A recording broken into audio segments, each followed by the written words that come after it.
জ্বালানির দাম সরকার এই আন্তর্জাতিক ক্রাইসিস সৃষ্টি হওয়ার পর প্রায় 1.5 মাসের কাছাকাছি চেষ্টা করেছে এটা না বাড়ানোর জন্য। পরবর্তীতে একটা ন্যূনতম রেটে এটা বাড়ানো হয়েছে পার লিটার 15 টাকার মতো, যার ফলে পরিবহন সেক্টরে ভাড়া বাড়ানোর একটা দাবি উত্থাপিত হয়েছে এবং সেটাকে নিয়ে আমরা আলোচনা করেছি। আমরা এটাকে সমন্বয় করতে চেয়েছি, মাত্র ভাড়া বৃদ্ধির সাথে ভাবে আমরা এটা দেখতে চাচ্ছি না। সমন্বয় করে একটা দাবিও আছে, যেহেতু জ্বালানির দাম বেড়েছে, তেলের দাম বেড়েছে, সেটা বিবেচনায় নিয়ে আমরা এই নিয়ে তৃতীয়বার দীর্ঘ সময় মিটিং হয়েছে। তারপর পরিবহন মালিক যারা আছেন এবং পরিবহন ব্যবসার সাথে যারা জড়িত আছেন তারা ভাড়াটা সমন্বয় করবার জন্য তাদের দাবি উপস্থাপন করলে আমাদের সাথে সেই বিষয় নিয়ে তাদের পর্যাপ্ত আলোচনা হয়েছে।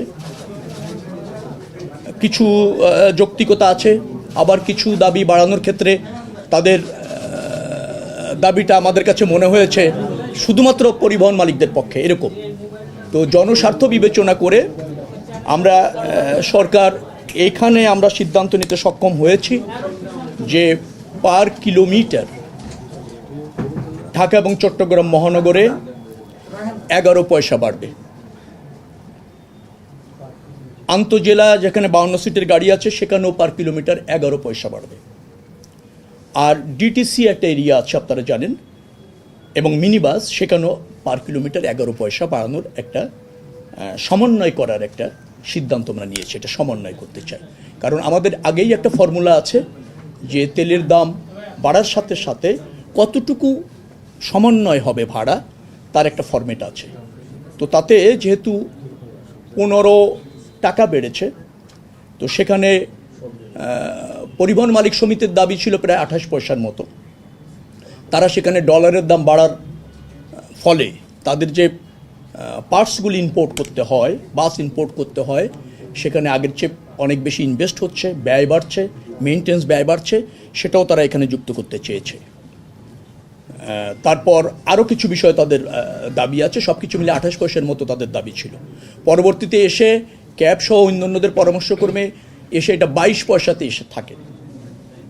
আমরা সর্বশেষ গতকাল এবং আজ 2 দিন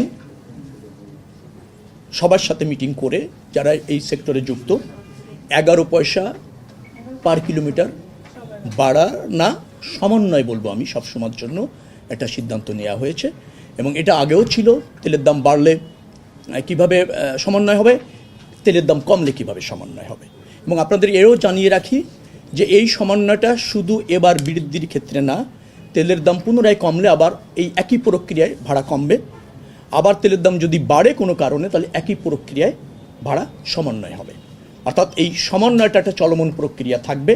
এর জন্য নতুন করে আর মিটিং করে সিদ্ধান্ত নেওয়ার প্রয়োজন হবে না বিধায় আমরা মনে করেছি তেলের দাম বাড়া কমানোর সাথে সমন্বয়টা কী হবে, একটা প্রজ্ঞাপন জারি করে বিআরটিএ ওই ফর্মুলা অনুসারে ভাড়া নির্ধারণ করে দেবে। ঢাকা চট্টগ্রাম মহানগর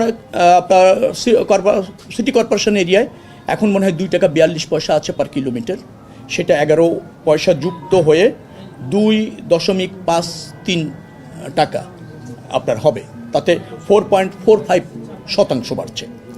আবার যদি আন্তঃজেলা যান 2 টাকা 12 পয়সা আছে, সেখানে আবার 11 পয়সা যুক্ত হবে, 2 টাকা 23 পয়সা হবে পার কিলোমিটার, সেটা 5.19% বাড়ছে।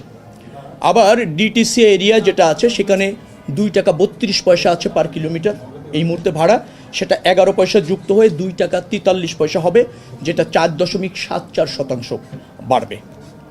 আর এটাই হচ্ছে এই মুহূর্তে সিদ্ধান্ত।